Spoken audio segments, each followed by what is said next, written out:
The evidence for a lost global civilization is hiding right in front of us. We are about to journey across the world and through time to examine 25 of history's most baffling puzzles.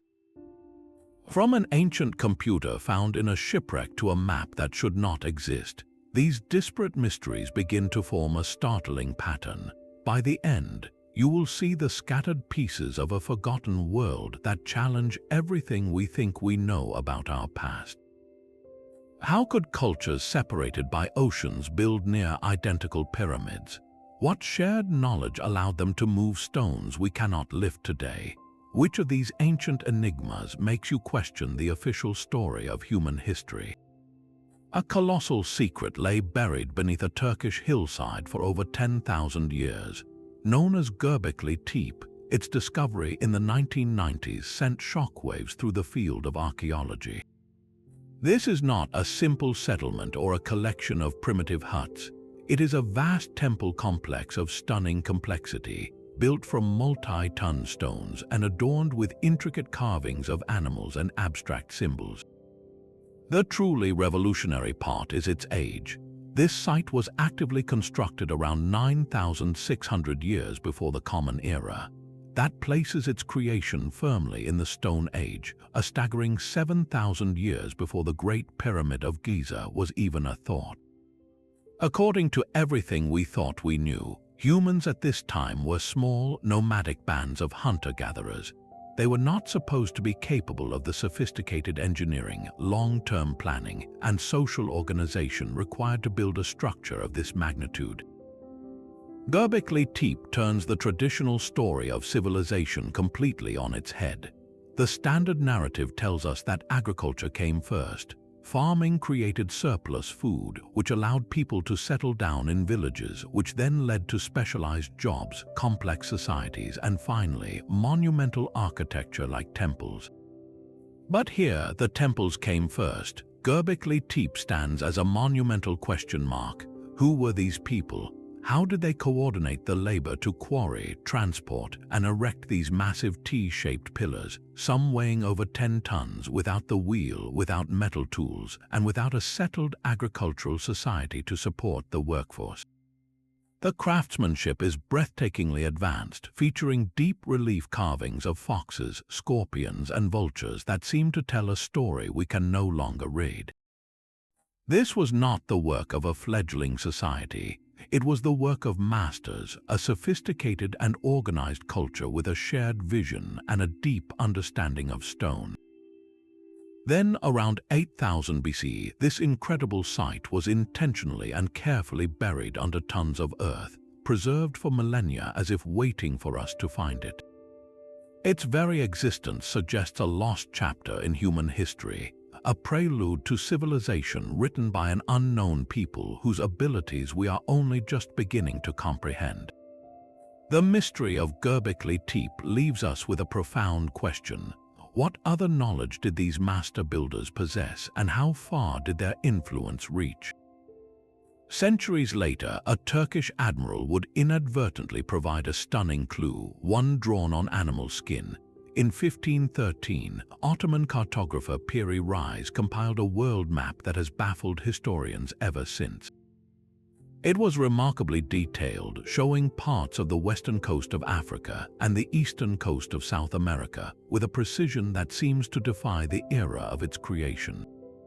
But its most shocking feature lies at the very bottom. The map appears to depict the northern coastline of Antarctica, a continent that would not be officially discovered for another 300 years. Even more incredibly, this coastline is shown not as it appears today, buried under miles of ice, but as a landmass free from its glacial prison.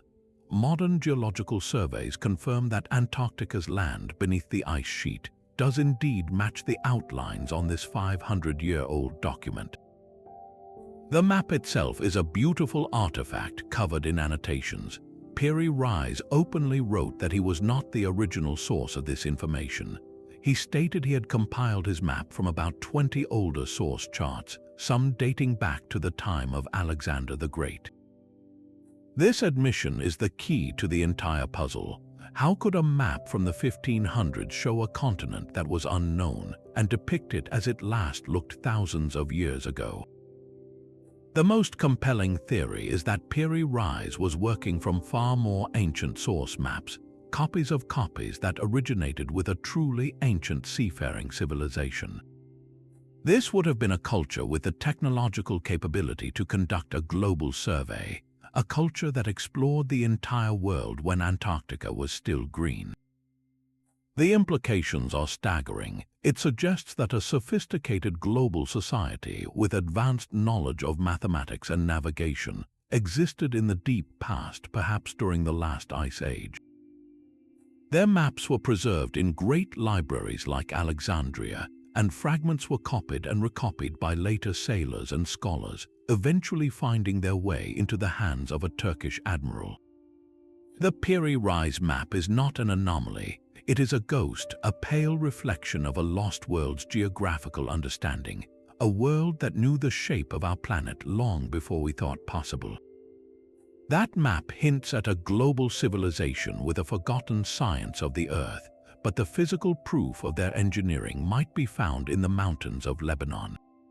At the ancient site of Baalbek, the Romans built a magnificent temple complex atop a much older foundation. While the Roman columns are impressive, they are merely the new decoration on a stage built by giants. Beneath them lies the true mystery, a platform of stones so large that their very existence seems to defy the laws of physics. The most famous are three colossal blocks known as the trilithon. Each one of these stones is estimated to weigh over 800 tons.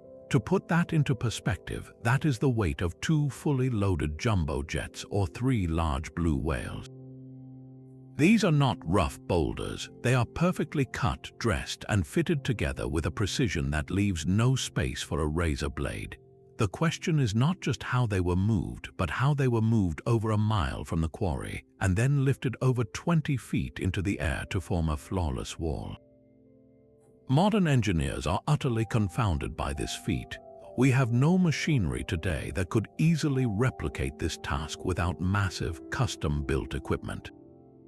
The Romans, for all their skill, left no records of how they might have done it, and many researchers believe these stones predate Roman civilization by thousands of years. A quarry nearby holds an even greater puzzle, the stone of the pregnant woman. This single block was cut and left in place, and it is even larger than the trilithon stones, weighing a staggering 1,000 tons. It is as if the workers simply walked away from a project that was still in progress. What kind of global technology or shared knowledge could have allowed an ancient culture to manipulate the very landscape itself? This is not simple leverage or log rollers. The scale implies a lost understanding of physics, a mastery over mass and inertia that we can scarcely comprehend.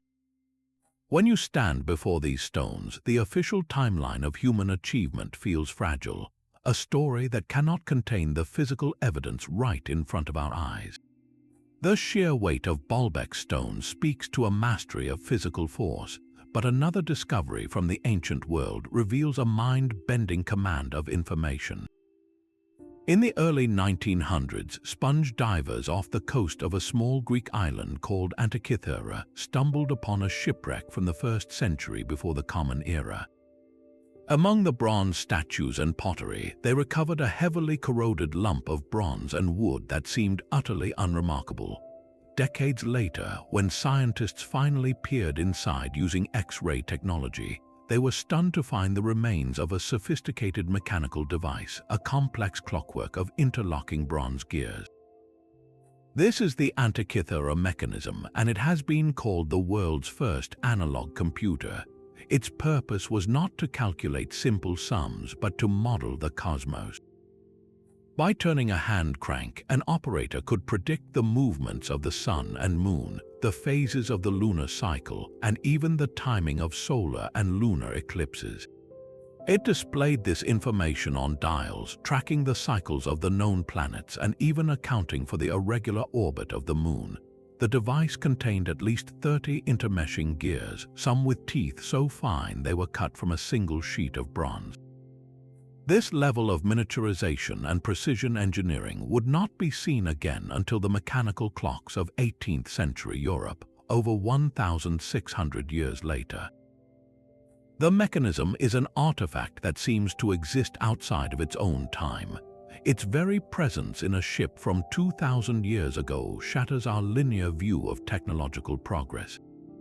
It was not a prototype, it was a refined, complex instrument, implying a long lineage of development that has been completely erased from the historical record. Who were the thinkers who first conceived of modeling the heavens with gears and dials? Where are the workshops that produced such masterpieces of bronze craftsmanship? The existence of the Antikythera mechanism suggests a forgotten golden age of mechanical knowledge, a school of science and engineering that flourished and then vanished, its secrets lost at the bottom of the sea for centuries. It stands as a silent, intricate rebuke to the idea that ancient people were primitive. They were not just moving mountains, they were building machines to understand the universe itself.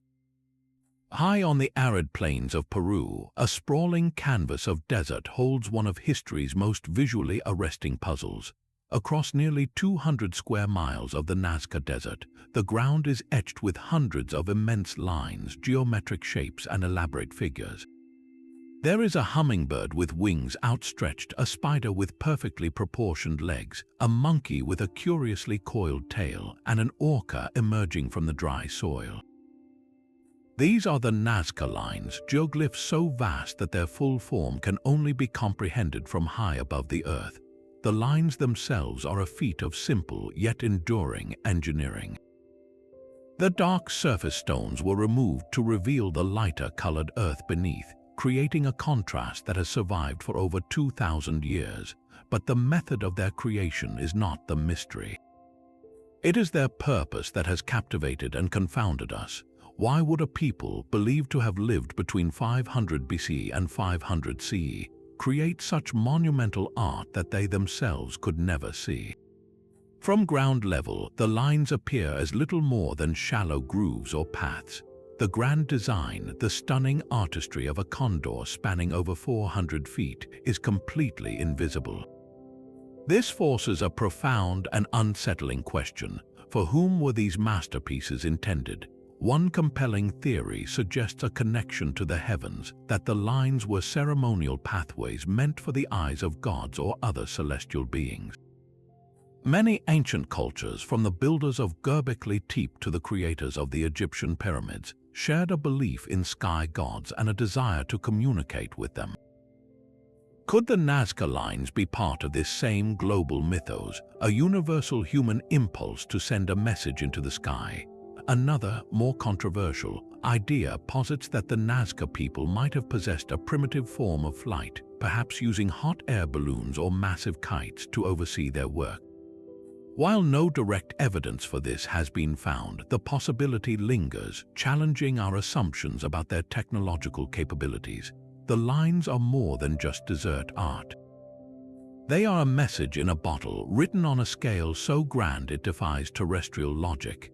They seem to be a desperate, beautiful attempt to communicate with something or someone that viewed the world from above. Far out in the vast expanse of the Pacific Ocean, on one of the most isolated islands on Earth, stand silent giants whose gaze holds an ancient secret. Easter Island, or Rapa Nui, is home to nearly 900 massive stone statues called moai. These monolithic human figures, with their elongated faces, strong brows, and prominent noses, were carved from compressed volcanic ash between the years 1250 and 1500 of the Common Era. The truly baffling part is not just their creation, but their uniformity. Across the entire island, the moai share a distinct and consistent artistic style, as if they were all produced from a single master blueprint. This stylistic consistency is so pronounced that you could take a head from one part of the island, and it would look like it belonged with the bodies from another, all sharing that same solemn, powerful expression. How did a small, isolated population, completely cut off from the rest of the world, develop and maintain such a rigid and uniform artistic tradition for centuries without any outside influence? The standard explanation involves a society that collapsed due to environmental destruction, but that does not fully account for the sheer will and shared vision required to produce nearly 1,000 nearly identical colossi. The engineering questions are just as profound. The average moai stands about 13 feet tall and weighs around 13 tons, but the largest one ever erected, named Paro, is a staggering 33 feet tall and weighs an estimated 82 tons. Even more incredibly, many of these giants were crowned with massive red stone headdresses called pukao, some weighing up to 12 tons each. Moving these statues from the quarry to their coastal platforms, known as ahu, sometimes over a dozen miles away, is a feat that has spawned countless theories. The islanders themselves have an oral tradition that says the statues walked to their places. Modern experiments have shown they could have been rocked and swayed upright in a walking motion by teams of people using ropes, a method that would make the stones appear to move with a life of their own. Yet the deeper mystery lies in the why. Why dedicate such immense communal effort to creating these specific, uniform figures? The shared, standardized features suggest a powerful and unchanging cultural identity, a set of beliefs or a representation of ancestors that was so critical it had to be replicated perfectly, generation after generation. This drive to create near-identical monumental art is not unique to Easter Island. We see echoes of it in the consistent forms of Egyptian statues, the uniform terracotta warriors of China, and even the stylized figures of other Pacific cultures. Was this simply a universal human tendency, or does it hint at something more? Could the Rapa Nui people have been part of a wider, perhaps forgotten, Pacific cultural network that shared not just goods, but a sacred artistic language, a template for representing the divine that was carried across the ocean waves? The silent, uniform giants of Rapa Nui do not just represent a local mystery. They stand as a monument to a shared human impulse, a clue that even in total isolation, we may have been following a pattern set down long ago by a world we have since forgotten. That same drive for perfection carved into the faces of the moai finds its ultimate expression not in art, but in architecture of impossible precision. The Great Pyramid of Giza is far more than a pile of old stones. It is a mathematical and astronomical instrument frozen in time. Its four sides are aligned with the four cardinal directions with an error of less than 1/15 of a single degree.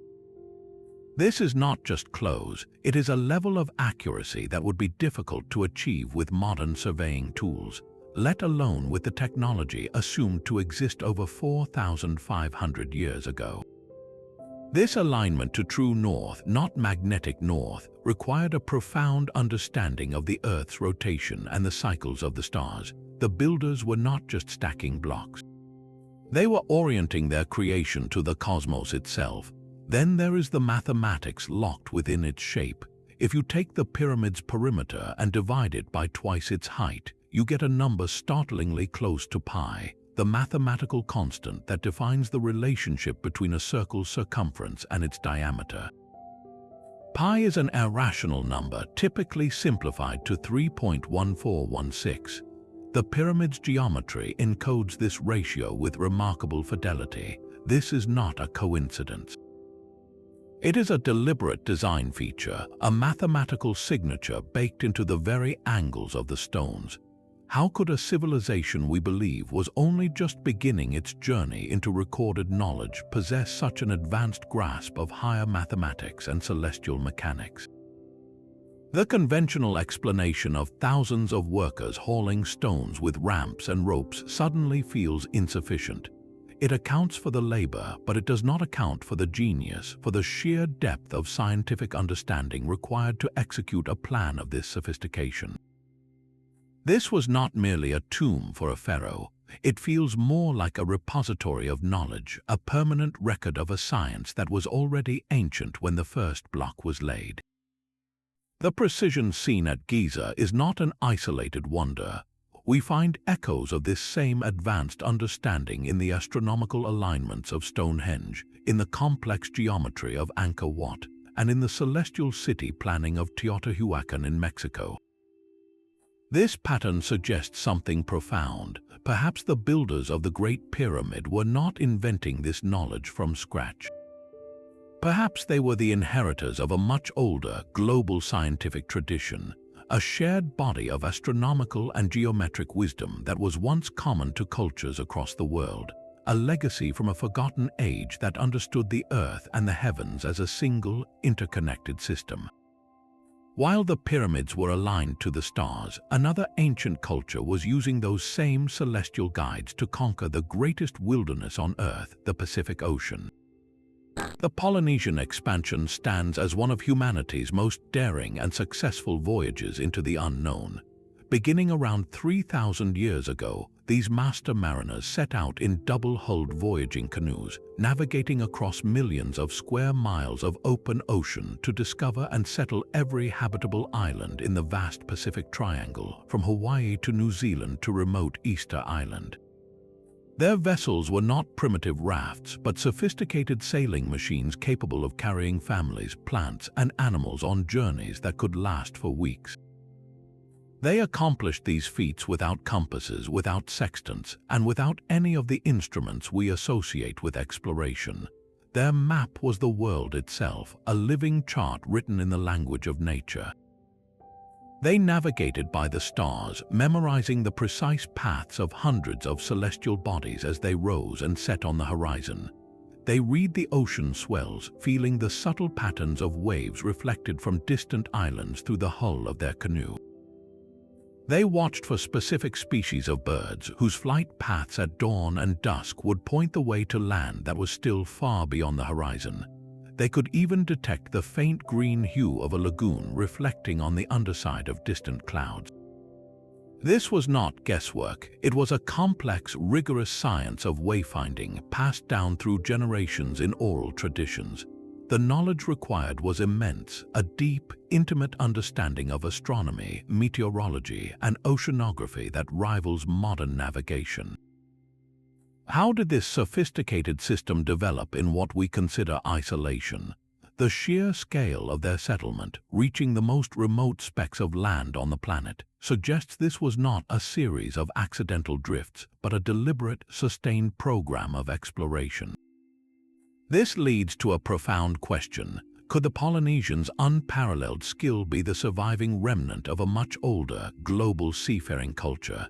Their methods feel too refined, too complete to have sprung up independently. Perhaps they were the inheritors of ancient navigational wisdom, a shared knowledge of the world's oceans that once connected continents and allowed for the mapping of Antarctica itself.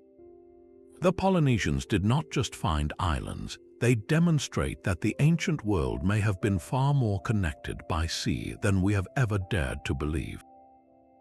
Across the Pacific, another set of stone faces echoes the mystery of the Moe, but with a startling twist. In the humid lowlands of ancient Mexico, the Olmec civilization carved a legacy in basalt that defies easy explanation.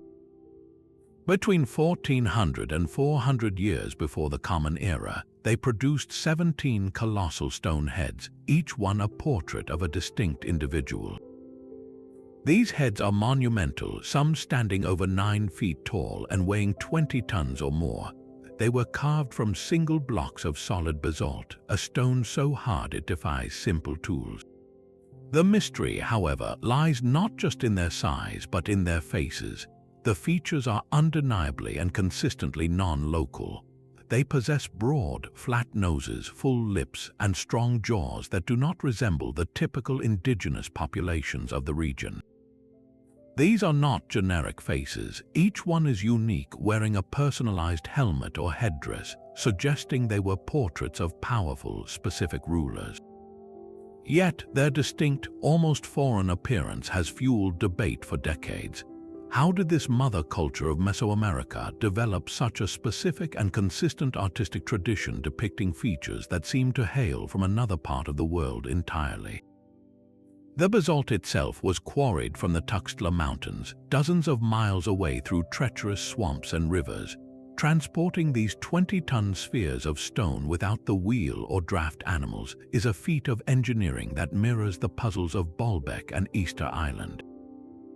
But the true enigma is the cultural choice. Why depict your leaders with these particular, unified features generation after generation?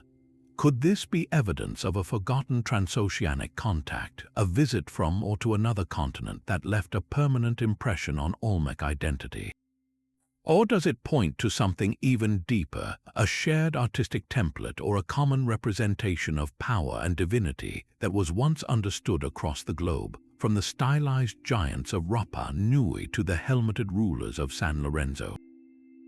The Olmec heads do not just stare into the jungle, they seem to gaze across oceans and millennia. Their unfamiliar faces a silent challenge to our understanding of an isolated ancient world. Far beneath the waves off the coast of Japan lies a mystery that blurs the line between geology and human creation. Discovered in the 1980s, the Yonaguni Monument is a massive underwater sandstone structure that descends over 80 feet to the seafloor. Its appearance is startlingly architectural. You see what look like wide, flat terraces connected by sharp 90-degree steps. There are straight, parallel walls that run for dozens of feet and monolithic pillars that appear to support an overhanging ledge. The most iconic feature is a formation nicknamed the Turtle, a rectangular platform with a central protrusion that looks uncannily like a carved altar. To the trained eye of a geologist, this could all be the product of natural forces. Sandstone naturally fractures along straight lines due to tectonic activity, and the strong currents in the area could have eroded the rock into these seemingly perfect shapes over millennia. This is the scientific consensus, a story of a remarkable but entirely natural quirk of the Earth. But to other researchers, the sheer accumulation of geometric features defies the odds of random chance. The main terrace is a vast, level platform the size of 2 football fields. The steps are uniform in height and width, arranged in a way that suggests intentional design rather than chaotic fracturing. There are 2 round holes drilled into the rock that seem to serve no natural erosional purpose. The debate hinges on a simple, profound question. Are we seeing a world-class example of pareidolia, where our brains impose patterns on random shapes, or are we looking at the sunken ruins of a city from a time when sea levels were dramatically lower? The implications of the latter are staggering. For this structure to be man-made, it would have to have been constructed on dry land, which means it is at least 10,000 years old, dating back to the end of the last ice age. This timeline places its construction in the same forgotten epoch as Göbekli Tepe. Could Yonaguni be the submerged counterpart to that Turkish hilltop, a coastal metropolis built by the same lost global culture? Its potential existence suggests a civilization advanced enough for large-scale stone construction, a people who lived on coastlines that are now drowned. If the terraces and steps of Yonaguni are indeed the work of human hands, they are not merely ruins. They are a ghostly outline, a blueprint of a world lost to the rising seas, a silent testament to a chapter of human history that was written not on land, but on a continental shelf that now lies dark and deep beneath the ocean. A book exists that refuses to reveal its secrets. In the vaults of Yale University rests the Voynich manuscript, a 240-page codex from the 15th century that has defied every attempt at understanding for over 100 years. Its pages are a beautiful, maddening puzzle. They are filled with illustrations of unknown plants, their roots and leaves unlike any species we can identify today. You see intricate diagrams of celestial charts featuring unfamiliar constellations, and bizarre drawings of tiny, naked women bathing in what appears to be a system of green, interconnected pipes. But the true heart of the mystery is the text itself. Every single page is covered in an elegant, flowing script composed of unknown characters and glyphs, a language that does not match any known alphabet, cipher, or code on Earth. The patterns within the writing suggest a real, structured language with its own syntax and grammar, yet it remains utterly unreadable. For decades, the world's top cryptographers, including codebreakers from both world wars who cracked enemy ciphers, have thrown their best efforts at this book. They have all failed. Computer algorithms and artificial intelligence have analyzed the text, searching for patterns, and have concluded it possesses the statistical properties of a genuine language, but they cannot translate a single word. This is not a simple code waiting for a key. It is a complete linguistic system that has vanished from human memory. The most compelling theory is that the Voynich manuscript is a copy of a much older work, a faithful reproduction of a text whose original language was lost to time. It could be a surviving fragment of a lost culture's entire body of knowledge, describing a unique botanical science and a cosmological understanding that died with its creators. The book is not just a mystery, it is a ghost of a library, a single, beautiful volume that preserves the voice of a civilization we can no longer hear, its wisdom locked behind a door for which we have lost the key. Deep in the heart of the Algerian Sahara, a vast sandstone plateau holds a gallery of ancient wonder. The Tassili Ennager is an open-air museum of rock art with thousands of paintings and carvings that document a shifting world. Some scenes show a lush, green Sahara teeming with giraffes, crocodiles, and herds of cattle, a stark contrast to the barren desert of today. But scattered among these familiar images are figures that seem to defy any simple explanation. These are the so-called round-head figures painted over 7,000 years ago. They depict humanoid forms, but they are utterly alien. Their most striking feature is their heads, which are perfect, featureless circles like large helmets or diving bells. Their bodies are often encased in what appear to be form-fitting suits with no distinct fingers or toes, sometimes giving the impression of a single, seamless garment. To our modern eyes, they look uncannily like astronauts. The largest of these figures, known as the Great Martian God, stands over 18 feet tall, its round, impersonal head dominating the rock face. What were these ancient artists trying to represent? Were these gods descending from the sky, their true forms hidden behind sacred masks? Were they shamans in ritual costumes, transforming themselves for a spiritual journey? Or is it possible, as some have controversially suggested, that these are literal records of encounters with beings from elsewhere, preserved in ochre and memory? This theme is not unique to the Sahara. We find similar enigmatic figures across the globe. In Val Camonica, Italy, there are rock carvings of beings with disc-like heads. In the mountains of Peru, the spaceman petroglyph of Toro Muerto depicts a figure with a radiating head. In Australia, the Wandjina sky beings are painted with large, halo-like heads and often lack mouths. The sheer geographical distance between these sites is immense, yet the artistic motif is hauntingly consistent. It is the image of a non-human entity, a visitor or a deity defined by its headgear. This persistent pattern forces a difficult question. Were our ancestors all independently dreaming up the same kind of divine being, a universal archetype of a sky god? Or were they all witnessing and then painting fragments of the same inexplicable phenomenon? The Tassili paintings do not offer easy answers. They are a silent, powerful testament to a mystery shared by humanity's earliest storytellers, a visual echo that ripples across continents and millennia, suggesting that the question of who or what we have shared this planet with is far older than we ever realized. Deep within the river deltas and jungle foothills of Costa Rica, a different kind of ancient mystery sits in plain sight. Scattered across the landscape are hundreds of stone spheres, some as small as a baseball, others larger than a full-sized car, with the biggest weighing over 16 tons.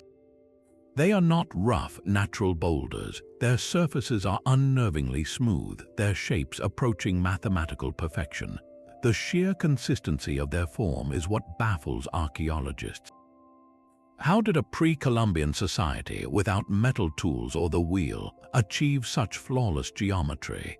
The Dickwes people who crafted these spheres between 500 and 1500 of the Common Era left no written records explaining their purpose. The spheres were found arranged in groups, sometimes in straight lines, in curves, or in geometric patterns like triangles and parallelograms. Some were placed near burial sites, others on the summits of artificial mounds. This deliberate placement suggests they were far more than decorative art. They could have been astronomical markers, a physical calendar tracking the sun and stars, or territorial symbols for powerful chiefs. The method of their creation is a testament to a lost art. Workers likely identified large boulders in the mountains, then used a technique of controlled heating and cooling, repeatedly heating the stone with fire and then quenching it with water to create fracture lines.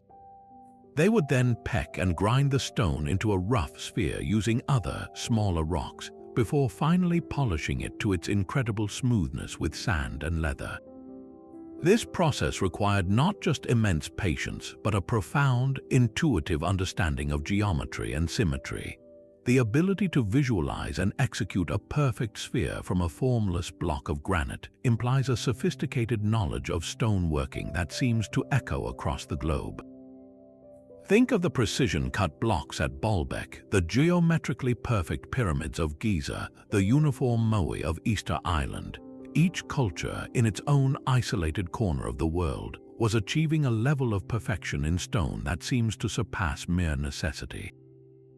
The spheres of Costa Rica feel like another piece of the same grand, unsolved puzzle.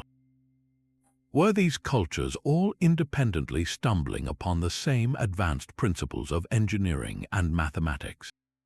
Or does the recurring theme of geometric perfection hint at a shared, ancient source of knowledge, a foundational understanding of our world's form and function that was once common to humanity, and whose last echoes are now found only in these scattered, silent stones? Legends speak of a city so magnificent it was said to be made of gold, a divine metropolis that vanished beneath the waves. For centuries, the ancient Indian epic of the Mahabharata described the glorious city of Dwarka, the capital of the god King Krishna. It was portrayed as a fortress of immense wealth, protected by massive walls and bustling with trade, until a great cataclysm consumed it by the sea. For a long time, this was considered pure mythology, a beautiful story with no basis in physical reality. Then, marine archaeologists began to explore the waters off the modern coast of Dwarka in Gujarat. What they found there sent a tremor through the world of history. Scattered across the seafloor, buried in layers of sand and time, are the unmistakable ruins of a vast settlement. They have uncovered massive stone blocks, some weighing several tons, that form the foundations of walls and fortifications. They have retrieved ancient pottery, intricately carved stones, and artifacts that date back at least 3,500 years. Most strikingly, they discovered a stone structure that resembles a dockyard, a complex that would have been capable of berthing large seafaring vessels. This is not a random collection of sunken rocks. The layout shows clear urban planning with evidence of a fortified city that matches the descriptions in the ancient texts with an eerie precision. The discovery forces a monumental shift in perspective. A story once dismissed as fantasy is now supported by hard, physical evidence lying on the ocean floor. This suggests that the Mahabharata is not merely a work of fiction, but may contain a kernel of historical truth, a memory of a real, sophisticated maritime civilization that thrived on the coast of India thousands of years ago. Who were these people? The submerged ruins point to a culture with advanced engineering skills, capable of building a major port city and navigating the open ocean. Its sudden submergence speaks to a catastrophic event, a rapid rise in sea levels or a tectonic shift that swallowed a great city whole, preserving its memory only in legend. The story of Dwarka creates a powerful bridge between myth and history.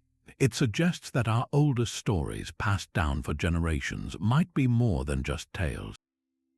They could be the faded echoes of real events, the last whispers of a world that was lost when the waters rose. a world whose sophisticated ports and cities now sleep beneath the sea, waiting for us to listen. The silent stones of Karnak rise from the French countryside like a vast, petrified army. Over 3,000 individual megaliths stand in orderly rows, stretching for miles across the fields of Brittany. Arranged into 3 primary alignments at Mainek, Kermario, and Kerleskan, these stones form one of the most extensive and baffling megalithic sites on Earth. They are not randomly placed. The rows run with a disciplined precision from east to west, with the stones themselves growing progressively larger as you move through the formations. While their age is debated, the most compelling evidence suggests they were erected around 4,500 years before the Common Era, placing them in the same deep past as the early stages of Stonehenge and the zenith of Göbekli Tepe. Their sheer scale is staggering, but their true purpose is what captivates the imagination. For centuries, local folklore offered mythical explanations, claiming the stones were a Roman legion turned to stone by a wizard. Modern science, however, points to a far more profound and sophisticated function. Researchers have discovered that the primary axes of the Karnak alignments correspond to the rising and setting points of the sun at the solstices. The entire complex appears to be a colossal astronomical observatory, a stone computer designed to track the cyclical rhythms of the cosmos. Imagine a priest or an astronomer walking these lines at dawn on the summer solstice, watching as the sun rose in perfect alignment with a specific stone, marking the longest day of the year with unerring accuracy. This was not just a calendar for planting crops, it was a way of binding human life to the celestial order, of understanding time itself through the silent, steady movement of the stars. The implications of Karnak extend far beyond this single site.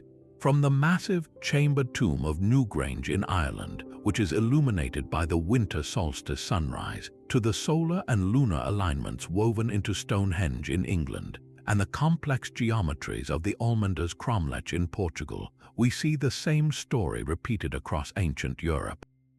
These cultures, separated by vast distances and seemingly isolated by geography, were all independently achieving the same incredible feat. They were all building massive, permanent stone structures to observe and honor the heavens.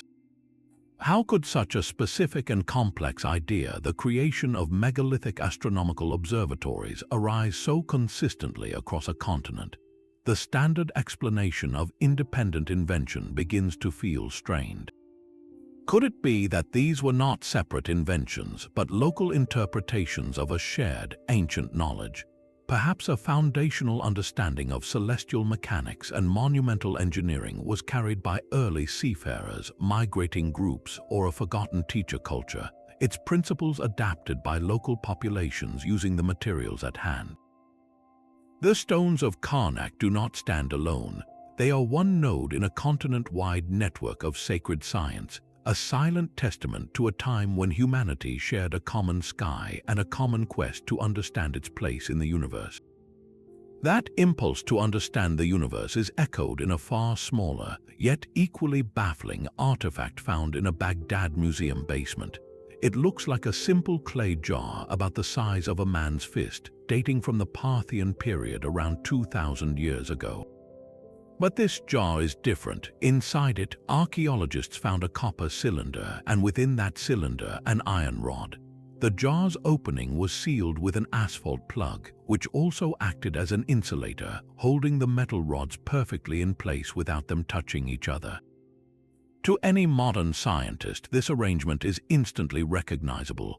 It is the fundamental design of a simple galvanic cell, a battery. If this clay pot were filled with an acidic or alkaline liquid like vinegar or grape juice, a chemical reaction would occur. The acidic liquid would act as an electrolyte, creating a potential difference or voltage between the iron rod and the copper cylinder.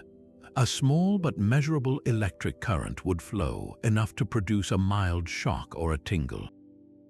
The discovery, known as the Baghdad battery, sparks a deeply controversial question. were ancient people harnessing electricity over 1,000 years before it was officially rediscovered in the 18th century.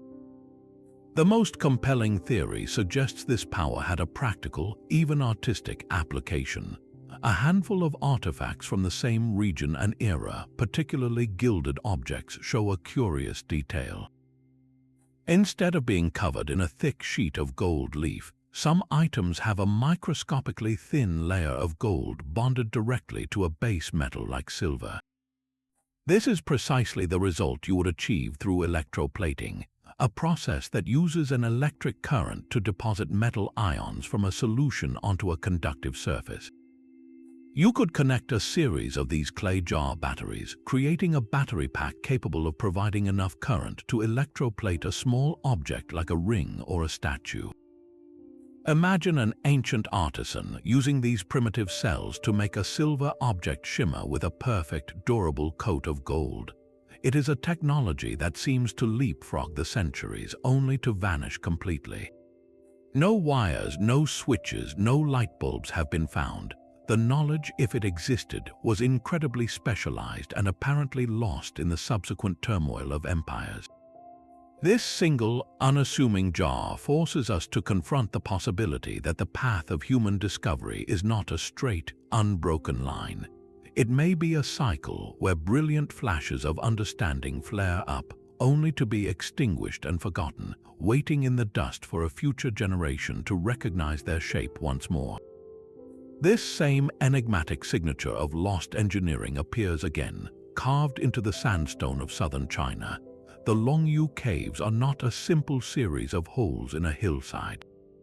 They are a colossal subterranean world, an underground complex of 36 massive hand-carved caverns discovered by accident by local farmers in 1992. Before their draining, these caves were completely filled with water, hidden from view for what could have been millennia. Once the water was pumped out, the true scale of the achievement was revealed. Each cave is immense, with some chambers reaching heights of 100 feet and spanning areas of over 10,000 square feet. The total volume of rock excavated is staggering, estimated at nearly 1 million cubic meters. To put that into perspective, that is enough stone to fill over 200 Olympic-sized swimming pools. This was not a small, gradual project. This was a monumental act of excavation. But the scale is only half the mystery. When you step inside, you see that every single surface, the walls, the high ceilings, and the massive support pillars is covered in meticulously carved parallel chisel marks. These lines are uniform, running in consistent angled bands across vast areas of stone. This is not the work of haphazard pounding.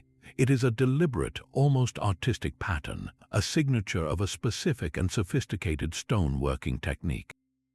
The precision is breathtaking, with the angles of the walls and pillars calculated to distribute weight perfectly, ensuring the cavern's survival for centuries.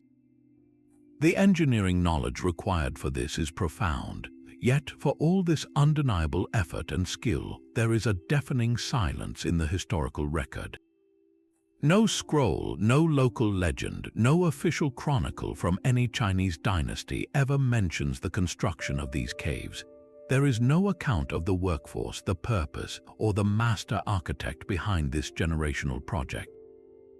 How could a culture that meticulously recorded its history simply forget a public works project of such unimaginable magnitude?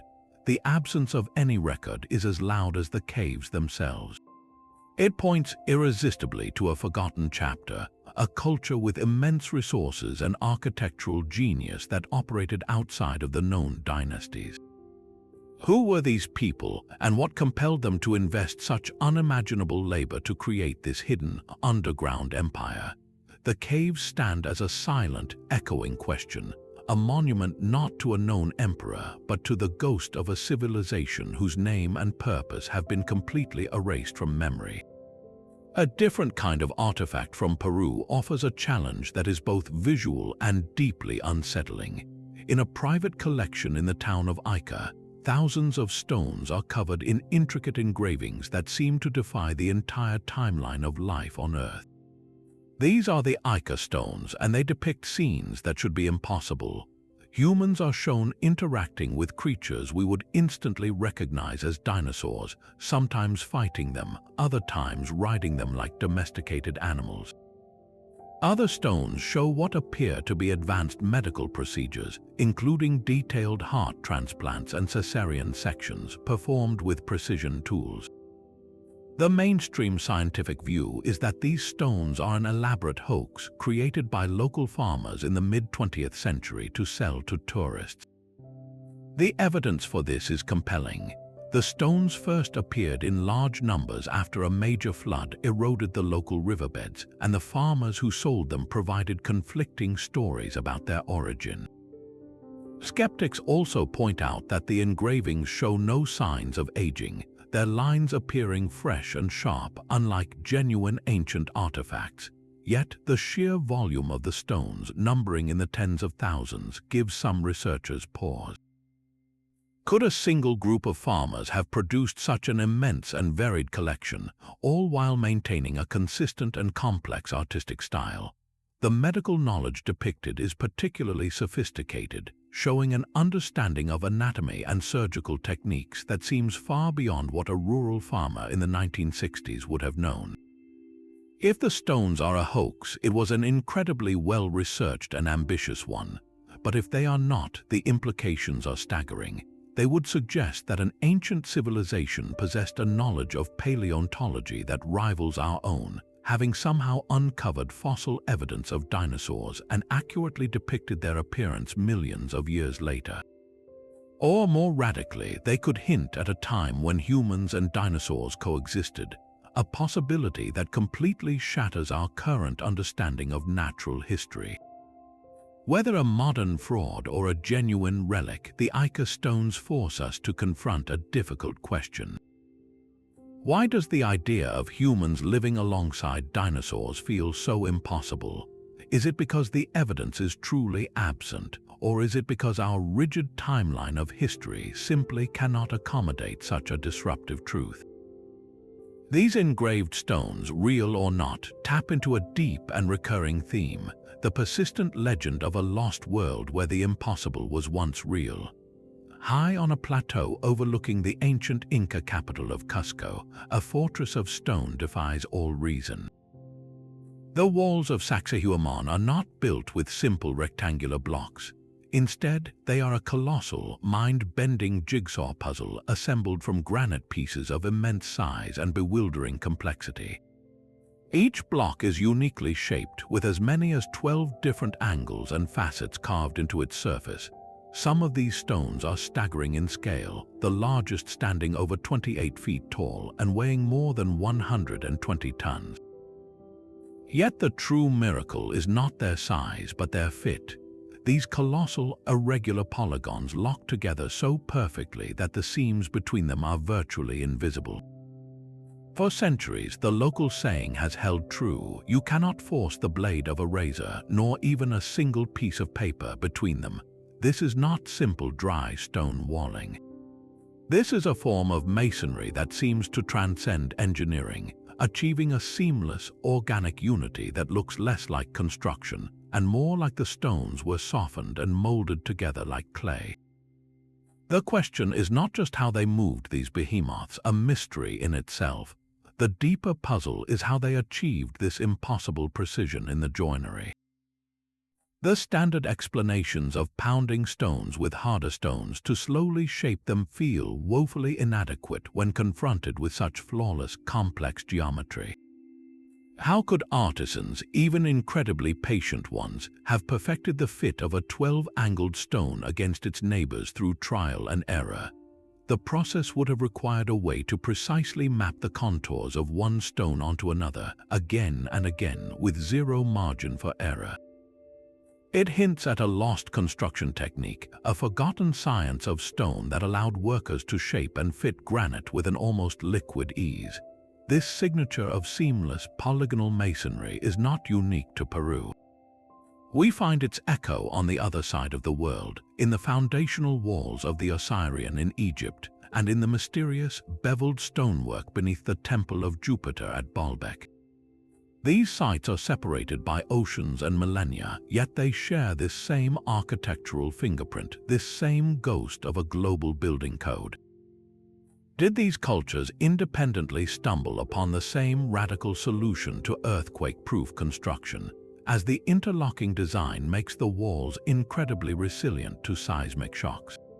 Or were they all applying fragments of a much older, universal knowledge of geomancy, a sacred science that understood how to weave the bones of the earth together into an unbreakable whole? The walls of Sacsayhuaman offer no answers, only a silent, enduring testament to a skill so advanced it appears to us not as a technology but as magic. Deep in the heart of Mali, the Dogon people safeguard an astronomical secret that challenges our entire understanding of ancient knowledge. For centuries, their oral traditions have described the cosmos with a precision that seems to defy possibility. Their primary focus is the star system Sirius, the brightest star in our night sky. Dogon cosmology states that Sirius is not one star but a binary system.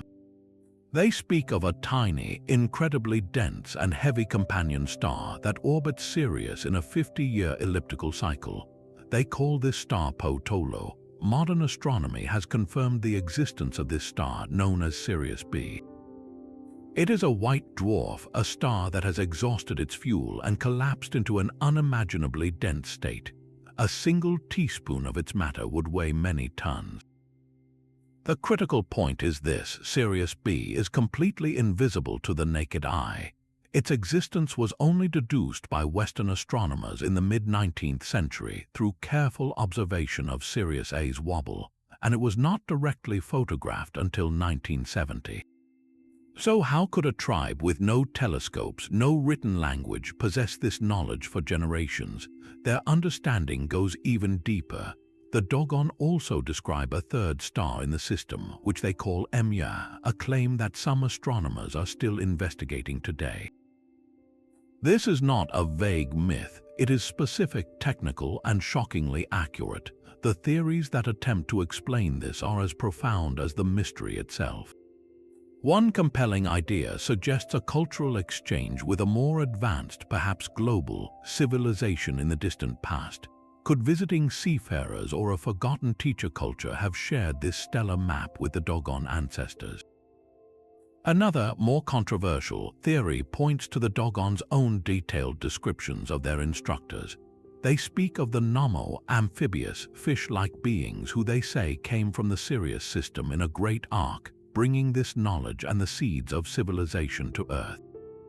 To our modern sensibilities, this sounds like the stuff of science fiction.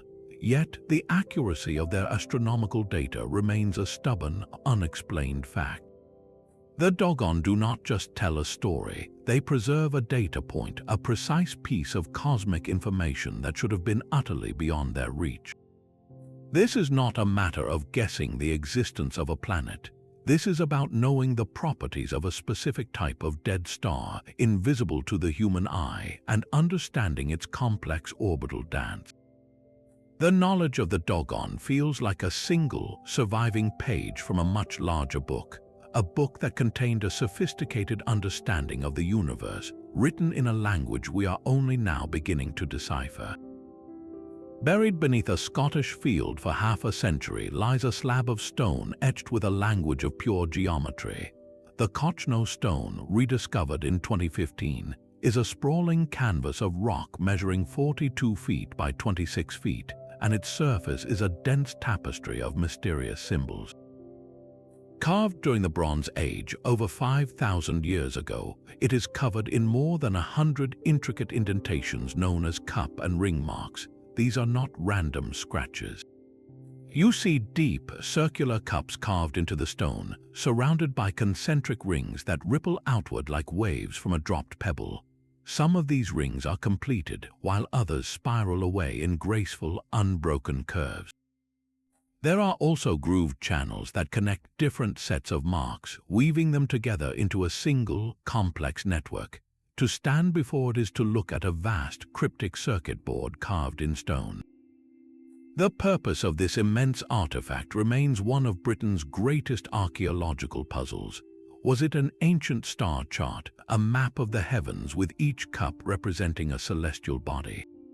The patterns bear a striking resemblance to diagrams of cosmic phenomena, like the orbits of planets or the structure of galaxies. Could it have been a sacred site for rituals, where the act of tracing the spirals with one's hands was a form of meditation or a prayer to divine forces?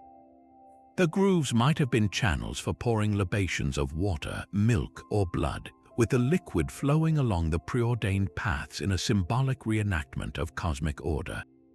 What is truly compelling is that this symbolic language is not unique to Scotland. We find nearly identical cup and ring marks scattered across the globe, from the mountains of Portugal and the valleys of Spain to the rock shelters of India and the highlands of Mexico. The same patterns appear, carved by cultures that could never have met, cultures separated by continents and oceans. This is not a case of simple coincidence. It points toward a shared human subconscious, or perhaps something far more concrete. Could these marks represent a universal symbolic language, a primitive but globally understood code that revolved around the most fundamental forces of existence, life, death, and the cosmos? The Kochno stone does not give up its secrets easily. It is a silent monument to a lost mode of thinking, a time when humanity may have communicated profound ideas not with words, but with shapes carved into the very skin of the earth. The silent symbols carved into the Kochno stone speak a global language of shape and form, but in the windswept deserts of Western China, the dead speak in a far more personal tongue. Within the parched, salty earth of the Tarim Basin, archaeologists made a discovery that froze time and rewrote history. They unearthed hundreds of naturally mummified bodies, their skin, hair, and clothing preserved in stunning detail by the dry, alkaline soil for over 4,000 years. The shock was not merely their preservation, but their appearance. These individuals, dating back to 2,000 years before the Common Era, have strikingly Caucasian features. You see tall men with long noses, deep-set eyes, and reddish-brown beards. You find women with fair skin and light-colored hair, their faces so intact they seem merely asleep. They are dressed in beautifully woven textiles of wool and felt, including tall, pointed hats that look like they belong in a Bronze Age European culture, not in the heart of Central Asia. Their very presence here is a profound historical anomaly. For centuries, the dominant narrative placed Caucasian peoples far to the west during this period, with East Asia being a world apart, genetically and culturally isolated. The Tarim mummies shatter that illusion completely. They are not just passing traders. Their burial sites, their tools, and their communities suggest they were a settled, established population, living and dying in the Tarim Basin for generations. How did a community of people from the West end up so far east and at such an incredibly early date? Their existence forces us to reimagine the ancient world as a place of astonishing mobility. This was not a planet of isolated cultures slowly developing in bubbles. It was a world crisscrossed by intrepid travelers, where vast distances were traversed by unknown pioneers. The textiles tell their own story. The intricate twill weaving and tartan-like patterns found on the mummies' clothes display a technology and aesthetic that is distinctly European, mirroring styles found in Austria from the same era. This suggests these people did not just bring their genes on a long journey. They carried their entire cultural toolkit, their methods of weaving, and their fashion sensibilities across thousands of miles of steppe and desert. Their graves are filled with ephedra, a plant used in rituals across Eurasia, hinting at shared spiritual beliefs that span the continent. The implications are staggering. The Silk Road, which would formally connect East and West more than 2,000 years later, was merely the official branding of a route that had already been walked for millennia. The Tarim Basin was not a remote backwater. It was a prehistoric crossroads, a melting pot where worlds met long before history books say they should have. Who were these people? Were they the Tocharians, a mysterious Indo-European language group known from later records in the region? Their presence suggests a lost chapter of human migration, a deep time network of cultural exchange that wove the fabric of our world together much earlier than we ever dreamed. These well-dressed, red-haired mummies are more than a curiosity. They are silent ambassadors from a forgotten, interconnected world, their peaceful faces challenging our most basic assumptions about who we are and how we came to be. The mystery of Göbekli Tepe deepens with the discovery of its sister site just 20 miles away. Karahan Tepe is another monumental complex carved into the limestone plateau, and it shares the same haunting signature of T-shaped pillars and intricate animal carvings.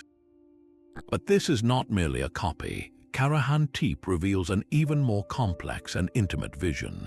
Here, the pillars are not just standing in circles. Many are emerging directly from the living rock of the bedrock itself, as if the entire hill was being sculpted from the inside out.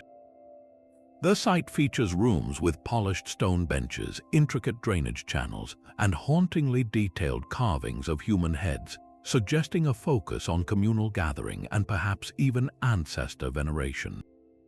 The most striking feature might be a phallus-shaped pillar situated at the highest point of the site, a powerful symbol that hints at a sophisticated and unified belief system centered on concepts of life, death, and regeneration. The existence of Karahan Tepe fundamentally changes the story. Göbekli Tepe was not a lone, miraculous anomaly built by isolated geniuses. It was part of a sprawling network. Surveys of the entire region, known as the Taş Tepeler or Stone Hills, have identified at least a dozen other potential sites with similar megalithic characteristics. This was not a single temple. It was an entire sacred landscape, a constellation of ceremonial centers spread across the horizon. This network implies a level of social organization and shared culture that is breathtaking for its time. We are not looking at scattered villages experimenting with stone. We are witnessing a coordinated civilization with the resources, manpower, and spiritual unity to transform an entire region into a single, continuous ritual space. How did they communicate across these distances? How did they standardize their architectural and artistic language so perfectly? The consistent use of the T-shaped pillar, a form that appears like a stylized human figure, across multiple sites tells us this was a culture with a strict shared doctrine. They were building according to a master plan, a sacred blueprint that was followed without deviation for generations. This was a lost world, a prehistoric society with the power to reshape the very earth, whose monuments now whisper of a forgotten unity that once bound humanity together under a single mysterious sky. Within the dark chambers of the Hathor Temple at Dendera, a strange scene is carved into the stone. It shows two massive humanoid figures holding up what looks like a giant, elongated pear. Inside this bulbous shape, a snake stretches the entire length, its head pointed toward a box on which a baboon sits. A priest stands supporting the entire apparatus, while a cord seems to run from the box back to the base. To a modern eye, the resemblance is uncanny. It looks for all the world like an ancient light bulb. This is the Dendera light relief, and it has sparked one of the most heated debates in alternative history. Could this be a literal depiction of an electrical device, proof that the ancient Egyptians harnessed electricity? The arguments for this interpretation are compelling. Proponents point to the details. The snake inside the bulb is seen as a filament, the wire-like cord is an electrical cable, the box is a power source or battery, and the baboon and the god holding the bulb are insulated from the current by their posture.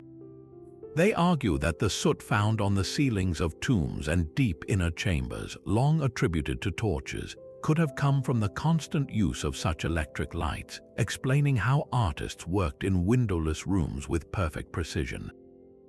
The theory suggests this was a real, functional technology, perhaps one that was lost when the culture that perfected it fell.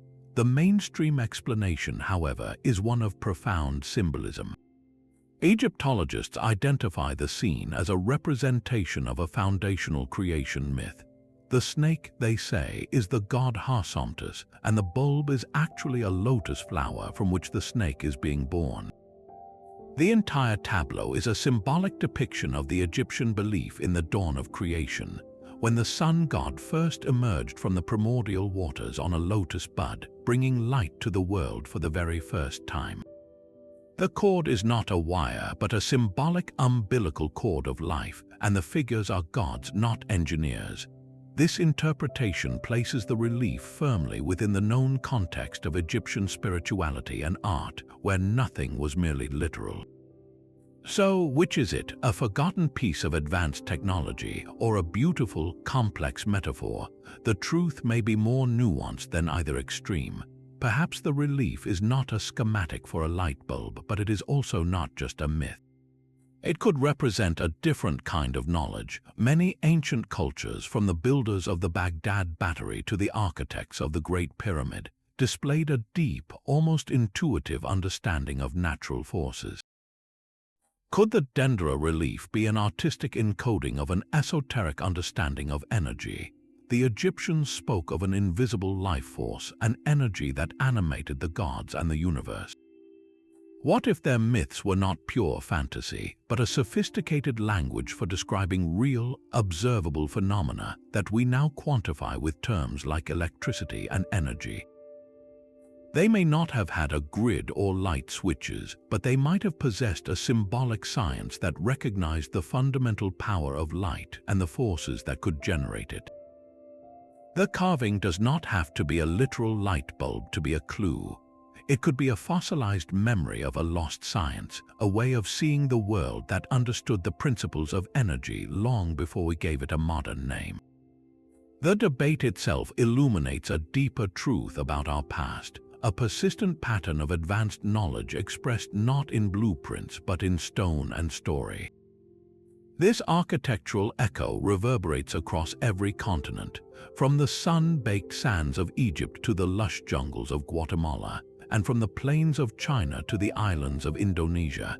Ancient cultures chose the same fundamental shape to reach for the heavens, the pyramid.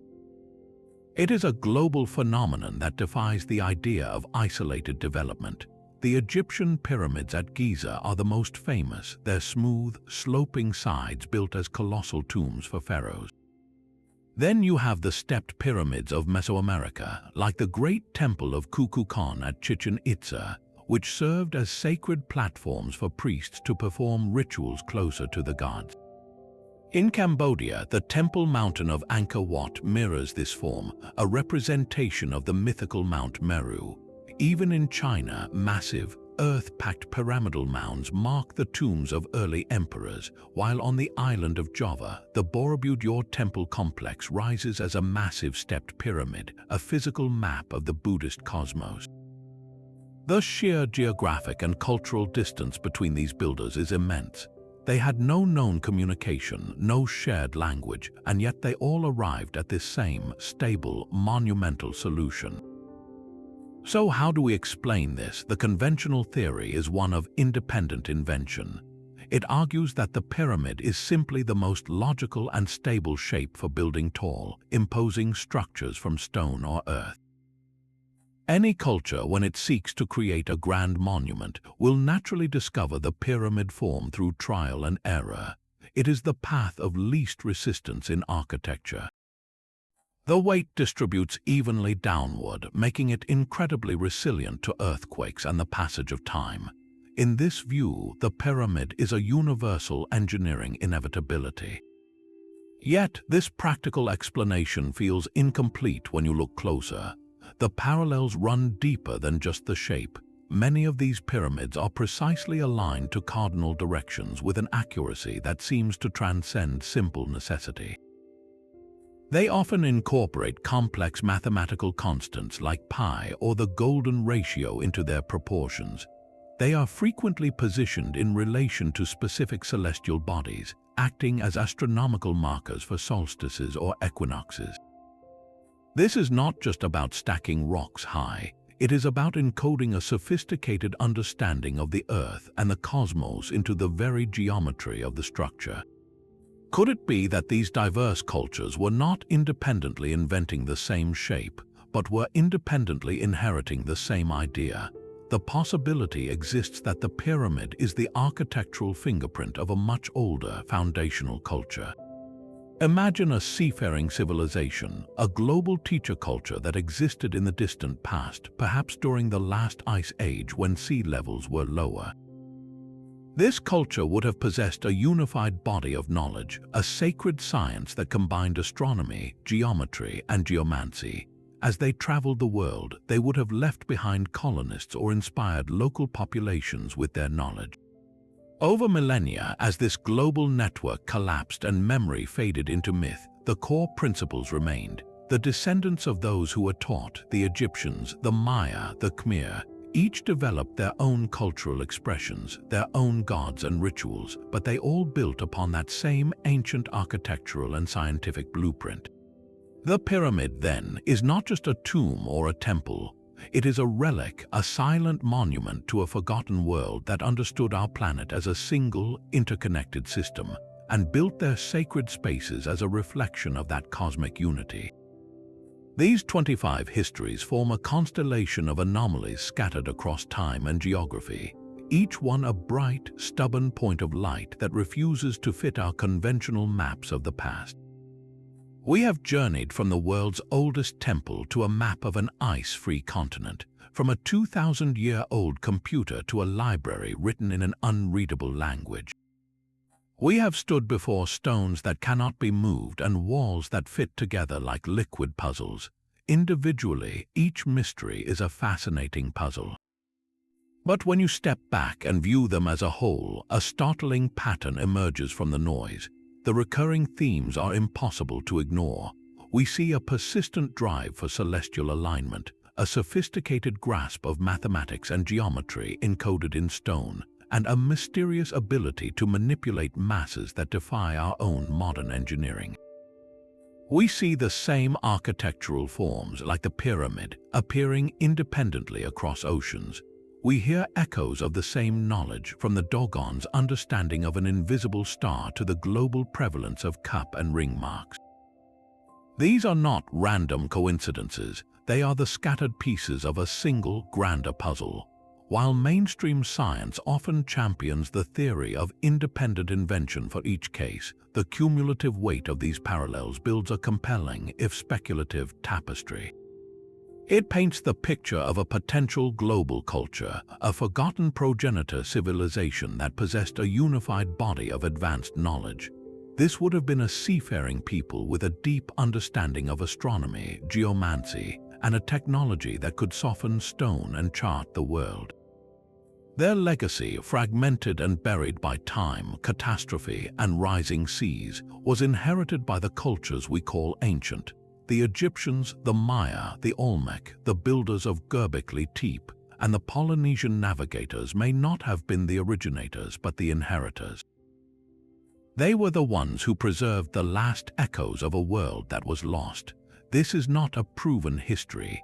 It is a ghost in the machine of our past, a silhouette that grows more defined with every new discovery. So we leave you with this question. After this journey across the mysteries of our world, which piece of evidence resonates most deeply with you? Is it the impossible engineering of Baalbek, the cosmic knowledge of the Dogon, the sunken ruins of Dwarka, or the silent, uniform giants of Easter Island? Which of these 25 histories makes you truly question the story we have been told? Share your thoughts and your own theories in the comments below.